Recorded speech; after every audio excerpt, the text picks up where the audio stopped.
સંગઠન દ્વારા ડીસામાં પક્ષીઘર તેમજ કુંડા વિતરણ કરાયું। બનાસકાંઠા જિલ્લાના ડીસા શહેર ખાતે સાંઈબાબા મંદિર આગળ આજે વહેલી સવારથી ક્લોઝ યુવા સંગઠન પ્રજાપતિ સમાજ દ્વારા ઉનાળાની ઋતુમાં કાળઝાળ ગરમી હોવાથી અબોલ પક્ષીઓને પીવા માટે પાણીના કુંડા અને બર્ડ ફીડરની રાહત દરે વહેંચણી કરવામાં આવી હતી। ત્યારે આજે લગભગ 4000ની આસપાસ પાણીના કુંડા અને 1000નું બર્ડ ફીડર વિતરણ કરાયું હતું। ત્યારે આ સંગઠન છેલ્લા 3 વર્ષથી ઉનાળાની ઋતુની શરૂઆતમાં જ પક્ષીઓની સેવા અભિયાનમાં આવી પાણીના કુંડા અને બર્ડ ફીડરનું વિતરણ કરવામાં આવે છે। ત્યારે આજે તેમના સંગઠન દ્વારા ભીલડી ખાતે પણ આ જ રીતે વિતરણ કરવામાં આવ્યું હતું। તેવી જ રીતે ઉનાળાની કાળઝાળ ગરમીની શરૂઆત થઈ ચૂકી છે, ત્યારે મનુષ્ય હોય કે પશુ પક્ષીઓને પીવાના પાણીનો વધુ ઉપયોગ જરૂરી બની જાય છે। ત્યારે અનેક સેવાભાવી સંસ્થાઓ દ્વારા લોકો માટે ઠેર ઠેર પીવાના પાણીની પરબો ઊભી કરવામાં આવી રહી છે, જેમાં મનુષ્ય જિંદગી જેટલી પશુ પક્ષીઓનું જીવન પણ જરૂરી છે।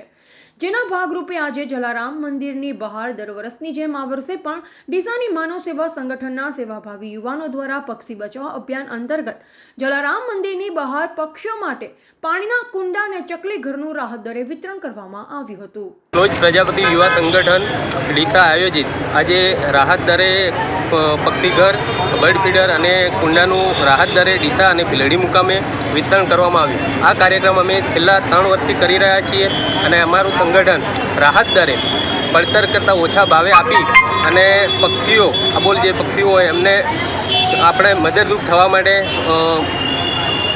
પ્રયત્ન કરી રહ્યા છીએ। આ તમે શું કિંમતમાં આપો છો? અમે આ 10 રૂપિયા આપીએ છીએ અને બર્ડ ફીડર 50 રૂપિયા આપીએ। બરાબર। અને કેટલા વર્ષથી કામ કરો છો? આ છેલ્લા 3 વર્ષથી અમે કાર્યક્રમ કરીએ છીએ। એમાં ડીસા ત્રીજું વર્ષ છે અને ભીલડી ગઈ સાલ પણ કર્યું હતું અને આ સાલ પણ આજે કાર્યક્રમ ત્યાં ચાલુ છે। કેટલા કુંડાનું વિતરણ થશે? લગભગ 4000 કુંડા અને માળા અને 500-600 જેવા બર્ડ ફીડરનું વિતરણ અમે કરીશું। શું નામ તમારું? શૈલેષભાઈ પ્રજાપતિ। દર વર્ષની જેમ આ વર્ષે પણ આ યુવાનો દ્વારા પક્ષી બચાવ અભિયાનમાં જોડાઈ ડીસા સહિત આસપાસના ગ્રામ્ય વિસ્તારોમાં પણ દરેક નાગરિક પોતાના ઘરે પક્ષીઓ માટે પાણીના કુંડા અને ચકલી ઘર રાખે તે હેતુથી આ યુવાનો દ્વારા વર્ષોથી તેમની સેવા કાર્યરત રાખી રહ્યા છે। આજે માનવ સેવા સંગઠનના સેવાભાવી યુવાનો દ્વારા જલારામ ભરોસે કેમ્પનું આયોજન કરવામાં આવ્યું, જેમાં પાણીના કુંડા માત્ર 10 રૂપિયામાં વિતરણ કરાયા।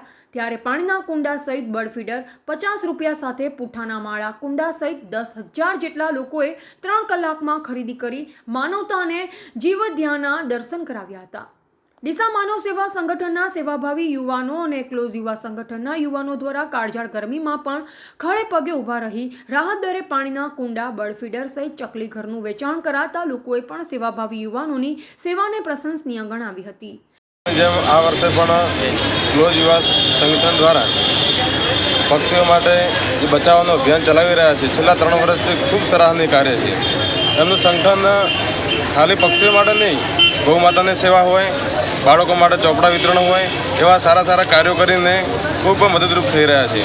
આજે લગભગ સવારથી કરીને અત્યાર સુધી કુંડા, માળા અને બર્ડ ફીડરના લગભગ 5 થી 6000 જેવા વિતરણ કરી અને ખૂબ જીવદયાનું સરાહનીય કાર્ય કરેલ છે।